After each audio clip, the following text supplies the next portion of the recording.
मित्रांनो, भारत हा कृषीप्रधान देश आहे.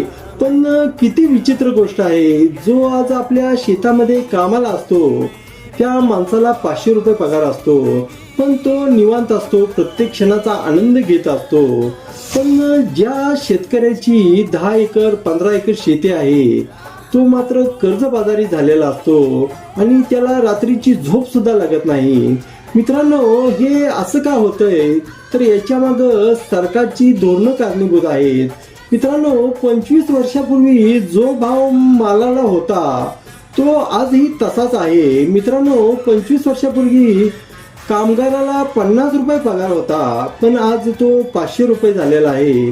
खतांचा रेट हा 200 रुपये होता, तो आज जवळजवळ 4000 रुपये झालेला आहे. 100 रुपयाला जे औषध भेटत होतं ते 5000 रुपये झालेलं आहे. तर रेट हे वाढत गेलेले आहेत. मित्रांनो, खेळे असो, उडीद असो, सोयाबीन असो, मूग असो, याचा पेरणीचा खर्च 50,000 रुपये येतो, पण ते विकून झाल्यानंतर मात्र शेतकऱ्याच्या हातात 15,000 रुपये येतात. तर शेतकऱ्याचं कसं व्हायचं? मित्रांनो, आम्हाला कर्जमाफी देऊ नका, आमच्या शेतीमालाला तुम्ही हमी भाव द्या. हे असंच जर चाललं तर प्रत्येक शेतकरी हा कर्जाने आत्महत्या करण्याशिवाय दुसरा कोणताही पर्याय राहणार नाही.